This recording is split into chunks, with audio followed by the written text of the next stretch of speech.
All right, happy Tuesday, everyone. Hey, temperatures are warmer than where they were yesterday by about 5 to 15 degrees, but it's still going to be a nice day overall with below average temperatures expected across the entire state. Look at the numbers, 54 in Cache Valley, 40s over towards southwest Wyoming and northeastern portions of the Wasatch Back, but we've got those 50s more widespread now across the state as opposed to the 40s that we were seeing the past couple of mornings. Hey, take a look at your forecast, though. Keep in mind the average high temperature in Salt Lake City is about 88 degrees.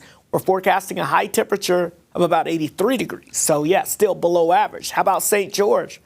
Forecasting a high of 93 degrees there today. The average high temperature is 99. So, again, several degrees below average from north to south across the state. So still a fairly pleasant day. You'll notice more hazy sunshine across the south thanks to that smoke and haze. And then across the north, you'll notice a few more clouds as we've got a weak disturbance passing by mainly off to our west and off to the east of us. I'll show you more on that in just a second. But today, the big concern, of course, continues to be that elevated fire threat stretching across the eastern Uintas, the Book Cliffs, down towards southern portions of the state as you get south of I-70. That's where the conditions are right for any fires that start to spread quickly, and that's why you got fire weather warnings in effect for portions of Grand County, and as you get up towards other portions of the area here, as you get over towards the Book Cliffs as well. Again, winds gusting up to 40 miles per hour, humidity as low as 7 to 12%. You combine that with the dry vegetation, any sparks that get going will spread quickly. We've already discovered that basically here across far southern Utah, where we have 3 significant fires ongoing, the Forsyth Fire, the France Canyon Fire, and the Bridge Creek Fire. Notice over 2,000 acres now burned with that Bridge Creek Fire. France Canyon Fire, we're closing in on 24,000 acres, and Forsyth Fire over 7,000 acres. Now notice all that smoke continues to move north with that southwesterly flow across the state, and that will continue today. So we've got one burst of smoke and haze out there now along the I-15 corridor, but look what happens after lunchtime.